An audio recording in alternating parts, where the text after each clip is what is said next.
What's up, everybody? So, this is the start of my channel, and one of the reasons why I created this channel was to do a walkthrough on some of my favorite texts. So, the first text that we're going to be doing a series walkthrough on is Alasdair MacIntyre's After Virtue. This is the third edition. If you want, you can pick it up on Amazon. I'll put the link in the description below. Now, what I'll do in this short intro is to talk about my plan for this series, talk a little bit about the importance of After Virtue, the structure of the work, and then look at the 6 main claims in After Virtue. So without further ado, let's get right into that. So what I plan on doing is doing a complete walkthrough of the entire text, sticking as close to the text as possible. Now, this is a very, very difficult book to read. It's a tour de force of almost the entire Western canon of philosophy. I've read it 3 or 4 times now, and I've talked with a lot of people about it. And after all of that, I still can't quite grasp some of the areas, which for a philosophical text is not surprising. MacIntyre's an extremely complex thinker, and to understand his work, you're going to have to just put in the time and effort to do so. So what I plan on doing is breaking up each chapter into 2 to 4 different lectures, and I'm going to try to keep them ranging from 20 to 30 minutes. I know that's a lot to ask of the viewers and all of you, but I seriously stress the importance of this work, and I know that if you put in the time, you're going to get a lot out of it. So, just to take a quick example here, I will go through and I will have part 1 to chapter 1, say, part 2, part 3, and I'll just break it down as structured as I can, go through, give my commentary, talk about the main important points. Should be pretty simple. What I'm also going to do that I think will help all of you out is link in the description below Google Docs that I've created of my notes and outlines. And I've created both PowerPoints for those who like PowerPoints and Google Doc outlines for those who like those and prefer those. Go ahead if you want, save them as a PDF. You can even take them, print them off, write them as I'm talking, write on them as I'm talking. And if you want, what you can do is comment below, and I could actually make worksheets if you'd like.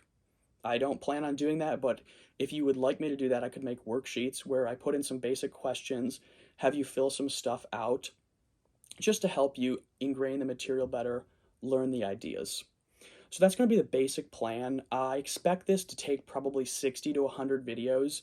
Definitely won't finish it anytime soon. It's going to be a long, ongoing project, but I'm going to finish it, that I promise, and it's going to be a great, great time. I'm excited for it, and I hope you guys are too.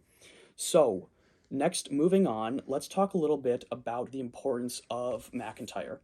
I think that MacIntyre is definitely one of the most important thinkers of at least the past 100 years. You're going to start to see why as we walk through the text together. But the real basic point that I would make is that MacIntyre is an out-of-the-box thinker. He's not confined to any schemas. He's not a Kantian. He's not a utilitarian. He is going out of his way to analyze and reflect on his own thinking time and time again, always questioning, always seeking the truth. That's what I've gotten from him reading a lot of his work. And this has allowed him to be a serious critic of modernity and of the Enlightenment. That may sound a bit scary to some of you who aren't quite familiar with his work, but I assure you it's something seriously impressive, and you should be excited to learn more about it. So I would stress just that After Virtue and MacIntyre are very important works. You learn a lot from them. He's going to put forth a completely new theory of the virtues, which we will get into eventually. If that doesn't sound very familiar, that's fine. But that kind of leads me into the structure of the work, which I'd like to talk about briefly.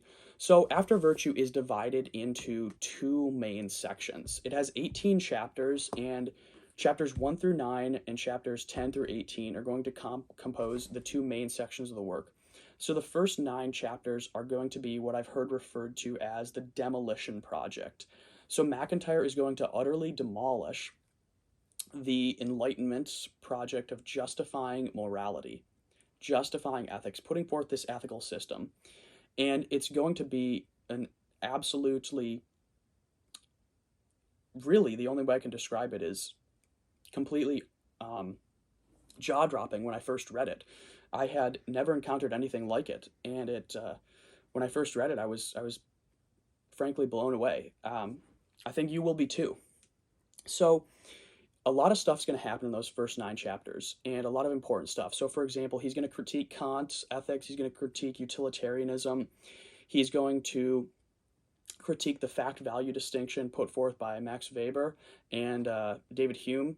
And he's going to critique the notion of fact as we know it today, among a lot of other things.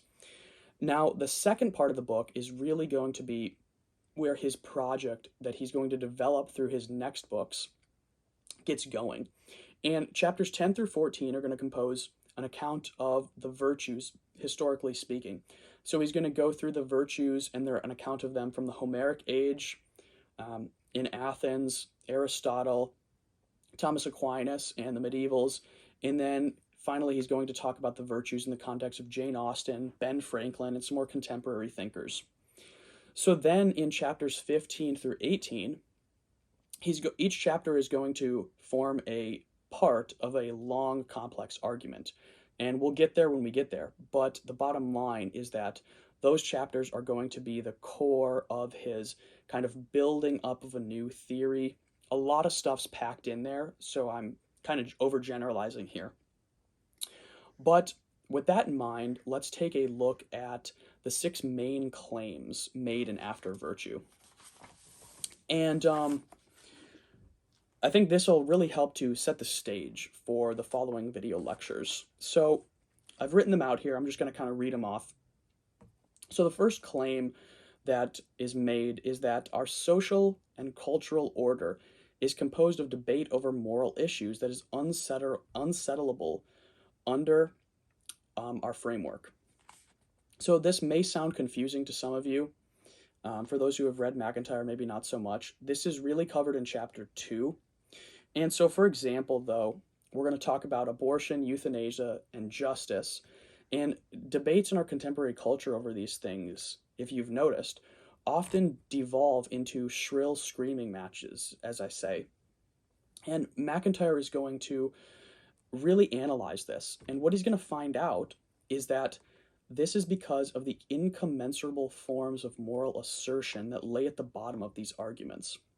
Again, I'll spell this out later. I'm just laying out the claims of the book. And this is going to eventually be due to, or essentially be due to, the detachment of these positions from their theoretical and social context. So for a quick example of that, we can think about the new natural law theory and their arguments during the LGBT Supreme Court cases a couple years ago. Now, the new natural law theory was greatly attacked, I think justly so, on the basis that it tried to derive an ought from an is, and it didn't have the theoretical and metaphysical context to do so. That's another conversation. Maybe I'll address that in a future video. But that's just a quick example of what MacIntyre, of something that MacIntyre would say, that MacIntyre would use for an example here.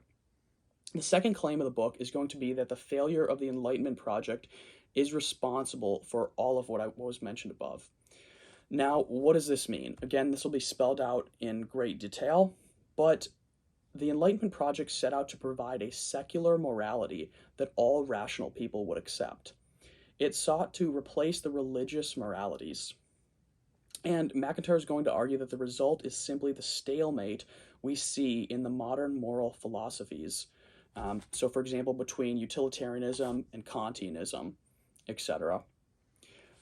The third claim is kind of a dual one, and it's going to be that moral concepts have been released into the culture which are no more than moral fictions. What does this exactly mean? Well, you may be surprised, but MacIntyre is going to argue that utility, the concept of utility, the concept of human rights, and the concept of managerial expertise are moral fictions. Again, this may come as a shock to some of you, but he's going to provide what I think are solid arguments for these positions. Related to this is part 2 of the third claim. Manipulation is a key aspect of modernity. It is best seen in the concept of managerial effectiveness. social reality is unpredictable due to the lack of social laws, and there's a facade put on under the guise of managerial effectiveness. Again, this will be spelled out later. The fourth claim is a shorter one, and it's that Nietzsche understood the failures of the Enlightenment better than anyone else. And what he understood was that moral assertions in our contemporary culture represent a masking of other motives. So MacIntyre is going to go on to pit Nietzsche against Aristotle and After Virtue. In his later works, so Whose Justice, Which Rationality, which is the sequel to this, Dependent Rational Animals, and his other stuff like his essays and so forth, he's going to pit Thomas Aquinas against Nietzsche, especially in his work Three Rival Versions of Moral Inquiry. But that will come later, and we might get to those works sometime in the future. The fifth claim that After Virtue makes is going to be related to chapters 10 through 14. And in these chapters, he's going to provide a direct challenge to Nietzsche. And he's going to set up an account of the virtues. We're going to get into this because it's quite complex, and I want to keep the intro kind of short. So the basic idea there is that virtues are going to presuppose practices and vice versa. And once again, some technical MacIntyrean language that we'll get into eventually. The sixth claim, and this is again a dual claim here, is going to be that many failures are responsible for the failure to carry on the virtues. And now we live in a time where we live after virtue. So the final claim related is that Nietzsche's successful demolitions of Kant and the utilitarians fails against Aristotle. And so Aristotle can help us, and Aristotle's conception of the virtues can help us to recover this account and tradition of the virtues, even though we're living after virtue, as MacIntyre says. So, since the rejection of Aristotle, as MacIntyre will argue, was unwarranted, we must return to Aristotle rather than fall to Nietzsche. And this is going to allow us to comprehend modernity and, again, to recover this tradition of the virtues. So, if this all sounds interesting to you, definitely follow along. Again, I'm going to be working through this slowly, and hopefully you all will take something out of it. If you have any comments, drop them in the comment section below. If you like MacIntyre, comment why, subscribe, like the video. If you don't like MacIntyre, tell me why. Maybe I'll respond, we'll see.